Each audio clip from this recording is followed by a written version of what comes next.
A whistleblower at Tesla, or a whistleblower at least who used to be with Tesla, is battling to clear her name as multiple medical procedures are ongoing. We'll give you the details on that, but also legal procedures as well. This fight with Tesla over defamation and about her job being cleared. And so we're talking here about Cristina Balan, a former engineer with Tesla who apparently was such a big part of the team at one point, was so valued by the company that her initials were actually inscribed on some of the batteries for Tesla, but not recently. She has not been seen in that same light.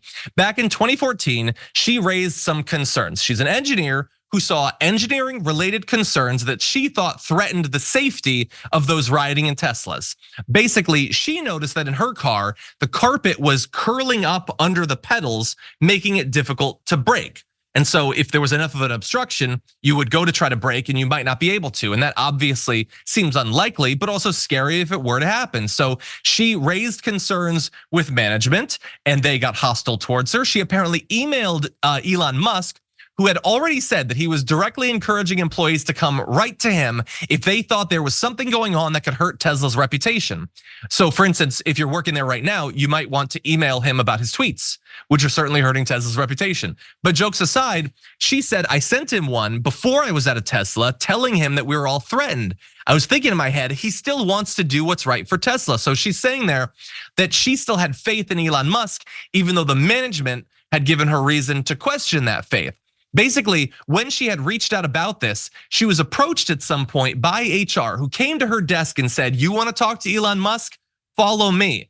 And they took her not to Elon Musk, but to a room with some security guards who threw her out of the company. So again, she was a whistleblower and she didn't go to the press. She didn't try to hurt Tesla. She tried to raise concerns over serious issues. That wasn't the only one. You could read the full details about her concerns about some of the people they were subcontracting to, but that was the main one. It resulted in her being forced to resign, and she eventually won a wrongful dismissal case, but was later publicly accused by Tesla of using its resources for a secret project, effectively accusing her of embezzlement. Now, I can't say as an outside observer whether there's anything to that, but she is saying that she is being smeared and has been smeared for years, and that has been very consequential for her.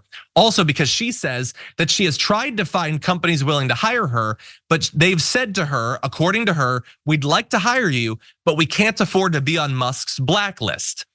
And although Elon hasn't been much of a direct part of this story, based on his activity, the idea that he might theoretically have some sort of blacklist and would hurt other tech companies that might hire her, you can sort of understand her concerns. Again, she's not suing him over this or anything, but there is a lawsuit about the defamation and the claims that she committed embezzlement.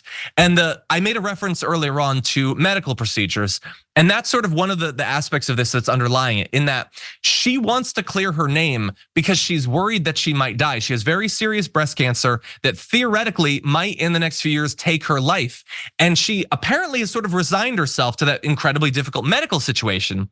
But she does not want her kids and her friends and her former coworkers to think of her in this negative way that the claims Tesla's made would lead them to.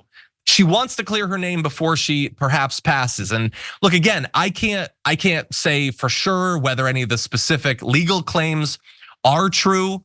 I can only say that I understand the difficult position. And if she is being honest about this, then that is a very difficult position that she's been put in by a very large and very wealthy company. And so we will see. Her case is gonna be heard by the California 9th Circuit Court of Appeal. Tesla's not really saying anything, so we're gonna have to see. But this is exactly the sort of whistleblower case that you hate to see. You don't want them raising concerns and then being thrown out. This just reeks of Boeing. And again, maybe something that nationally we can have a little bit of a focus on considering these high profile cases.